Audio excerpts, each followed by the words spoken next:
వద్దనటి పుణ్యమా అంటూ ఈ కోర్టులో ముద్దాయిగా నిలబడాల్సి వచ్చింది. ఆయన ఆనందయ్య ముందు విషయంలో నా మీద ఒక తప్పుడు కేసు పెట్టారు. వచ్చి కోర్టులో వాయిదాకి నిలబడాల్సిన పరిస్థితి వచ్చింది. సరే అన్నీ పక్కన పెడితే ఇటువంటి చాలా కేసులు పెట్టుండారు. ఇంకెన్ని వాయిదాలకు రావాల్సి వస్తుందో ఏందో. ఇంక న్యాయస్థానాలు ఎదుట అందరూ సమానం, ఎవరు స్పెషల్ కాదు.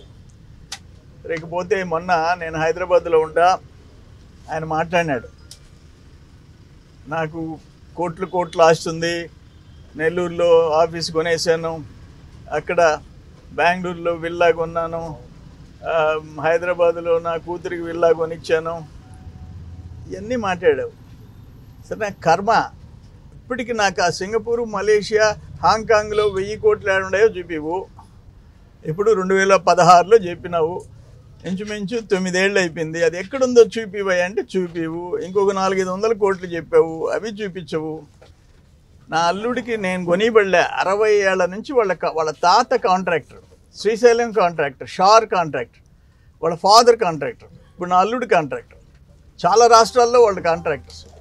వాళ్ళు నన్ను ఆదుకుంటారు, నా కొడుకుని నన్ను, ఎలక్షన్లు, రాజకీయ ఖర్చులు. వాళ్ళకి నేను విల్లా కొనిచ్చాను అంటావు. ఒక్క మాట నీ నోటి గుండా నిజం రాదు. నెల్లూరు ఆఫీస్ కొన్నానన్నావు, అది నాకు ఇప్పించేసి.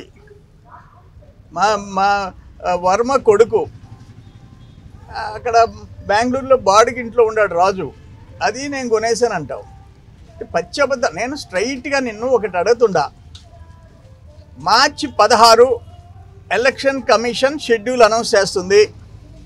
ఆ సంగతి 15 తెలుసు. మార్చి 15 రేపు election commission, central election commission 16వ తేదీ ఎన్నికల షెడ్యూల్ అనౌన్స్ చేస్తుంది. రేపటి నుంచి కోడ్ వస్తుంది.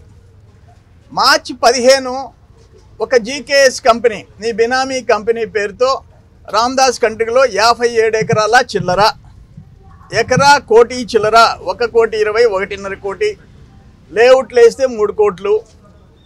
అర్ధరాత్రి జీవో, అర్ధరాత్రి గవర్నమెంట్ నుంచి నీ అల్లుడి కోసం జీకేఎస్ కంపెనీకి జీవో, దానికి నీ అల్లుడికి సంబంధం లే. జీవో వచ్చిన తర్వాత మిడ్ నైట్ ఆయన సీఈఓ, నీ అల్లుడు సీఈఓ. ఆ తర్వాత అదే రోజు రాత్రి జడ్ఎంఐఏసి నెల్లూరులో మీకు అది ఆ ప్రొసీడింగ్స్ ఇచ్చేయటం. ఎప్పుడు అంత మార్చి 15 అర్ధరాత్రి. దానికి ఏం మాట్లాడతావు నువ్వు? 15 లక్షల లెక్కన కొట్టేసావు. ఎంత వాల్యూ? నువ్వు ఎకరా 15 ఇద్దరు రైతులకు కలిపి సగం చేసావు. దానికి ఏం మాట్లాడతావు? 2016లో 6 లక్షలకి మీ వాళ్ళు చెక్కుల మీద. వాళ్ళల్లో కొంతమంది తెలుగుదేశం ఉంటే ముఖం మీద కొట్టా. ఆ రైతులు నా దగ్గరికి వచ్చారు, అయ్యా వాళ్ళు చెప్తే అడ్వాన్సులు తీసుకున్నామని. మీకు బుద్ధి ఉందా, తెలివి ఉందా మీకు? అరే నేను ఎప్పుడో 15 లక్షల రూపాయలు రాయించున్నాను జానకి కలెక్టర్ చేత. అప్పుడు మళ్ళీ దాంట్లో 4 ఎకరాల 20 సెంట్లు మా మామ నా సతీమణికి ఇవ్వాల్సిన 80 సెంట్లు శ్మశానానికి కలిసిపోయింది. ఆ 80 సెంట్లు ఈ దళితుల పొలంలోంచి ఇప్పించుని ఆర్డీఓని అందరినీ పంపించావు 23లో. అంటే శ్మశానానికి 80 సెంట్లు దళితులు ఇవ్వాలంట. ఈయన ఆస్తి పోతుందంట. Great Toderu Reddy, great Toderu Reddy. అటువంటి బతుకులు మేము బతకలే. మా పెదనాయన జైలుకి పోయి వస్తే స్వాతంత్రం కోసం 5 ఎకరాలు ఇస్తే ఇప్పుడు ఒక పెద్ద కాలనీ, ఎకరా 2-3 కోట్లు. అల్లీపురంలో హై స్కూల్ మా నాయన పేరుతో 2.5 ఎకరా కొనిచ్చా, ఈరోజు 6-7 కోట్లు. అక్కడ 1/2 ఎకరా పిహెచ్సి ప్రైమరీ హెల్త్ సెంటర్ హాస్పిటల్కి ఇచ్చాం, అదే రేటు. అక్కడ నవలాకల్ గార్డెన్స్లో హై స్కూల్, 2 డివిజన్ 3వ డివిజన్లో 2 హై స్కూల్స్ స్థలాలు మావి. అక్కడ ఉండే హాస్పిటల్ స్థలం మాది. అక్కడ 5 ఎకరాల కాలనీ మా కుటుంబాన్ని. ఉన్న ఆస్తులు అమ్ముకున్నది ఈ జిల్లాలో అందరికీ తెలుసయ్యా. నువ్వు ఆడవిల్లా ఈడవిల్లా, సిగ్గు శరమ. అసలు ఆ బ్లడ్ టెస్ట్ చేయించుకోవయ్యా. నీ నోటి గుండా నిజం వచ్చేదానికి ఏదైనా మందులు వాడు. అప్పుడు 1000 కోట్లు అంటివి, ఎక్కడుండాయో చూపించకపోతేవి.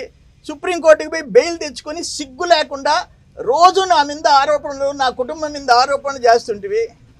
ఏం చెప్పాలా? నేను ఒక్క మాట అడుగుతుండా,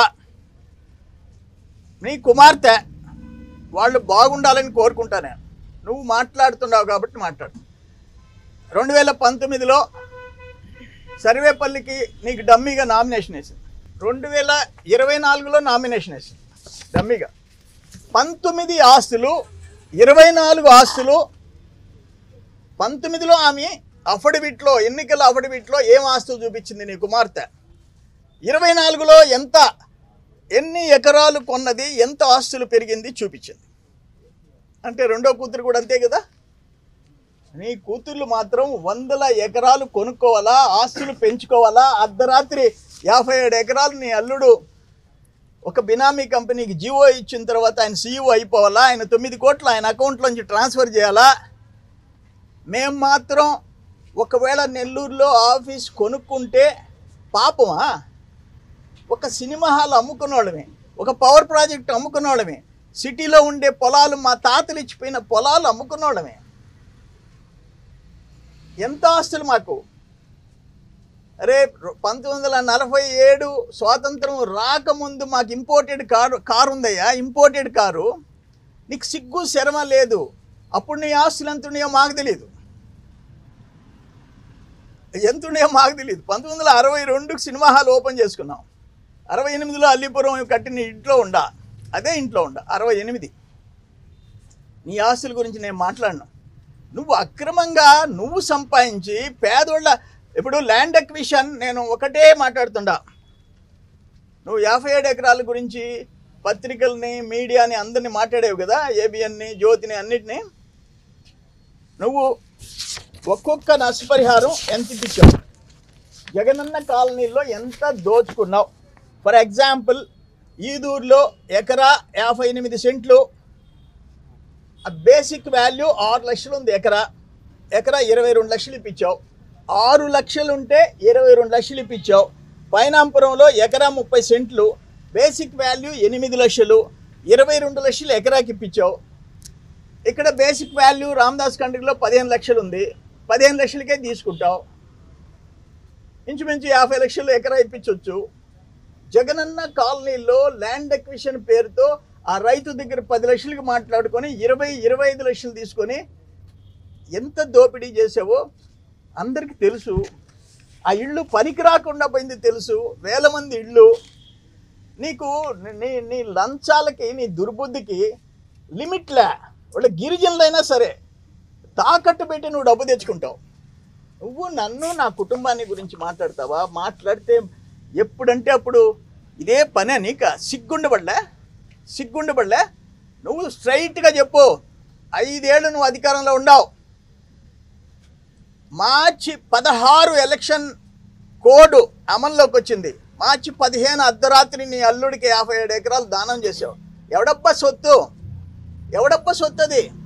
15 లక్షలకి ఒక హైవే, ఒక పక్కన national highway Chennai Calcutta road, ఒక పక్కన కృష్ణపట్నం పోర్ట్ రోడ్డు, 2 హైవేలు.